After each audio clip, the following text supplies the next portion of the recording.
Hi, I'm Daphne Richards, and this is Augie.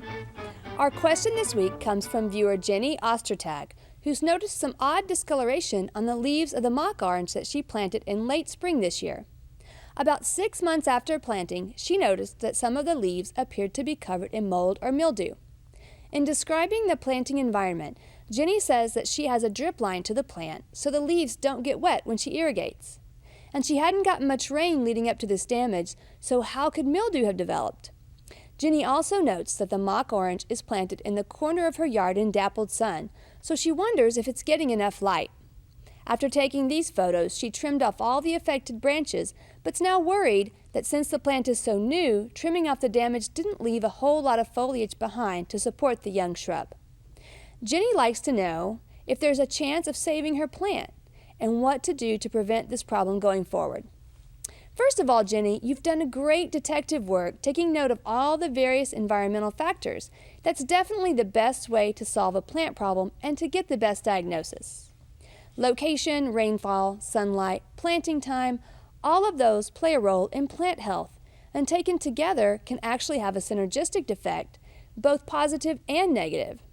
We reached out to Eva Van Dyke of Barton Springs Nursery to see what she thought and if she'd been getting similar questions from clientele. Eva confirmed what gardeners had been noting, that this was indeed a weird year for odd symptoms and problems that we don't normally see in Central Texas gardens, including a lot of mold and other fungal problems. The drip irrigation is great, since that will keep heavy moisture from affecting the tender new leaves. And the light situation, Eva notes, is perfect for mock orange, since it's a true understory plant, preferring no more than dappled sunlight. Since mock orange is deciduous, don't do any more trimming. The plant will lose all of its leaves once we see a frosty night or two, and so the problem will begin to right itself.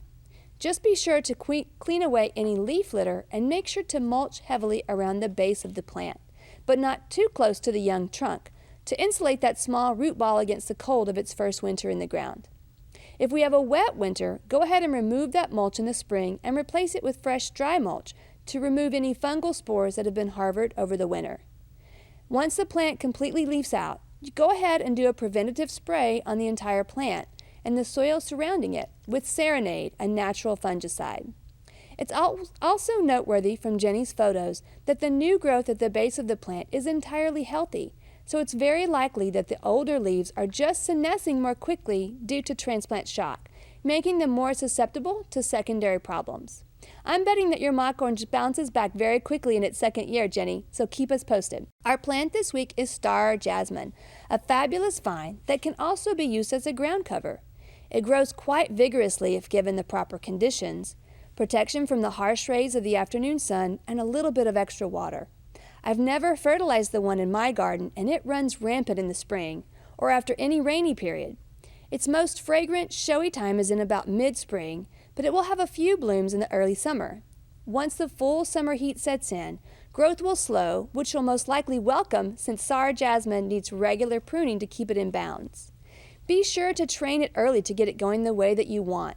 Choose a few upright vines to leave long-term, then train side branches to fill in. Only one plant is needed to fill in a space at least 5 feet wide, and star jasmine will grow as far as the eye can see if given something to lean on. Our viewer pictures this week were shared by viewer Johnny Whitworth on our Facebook page. He made these lovely hypertufa containers himself and also built the Alamo-style patio. Thanks for sharing, Johnny. We'd love to hear from you, so please head on over to klru.org/ctg to send us your questions and photos from your garden.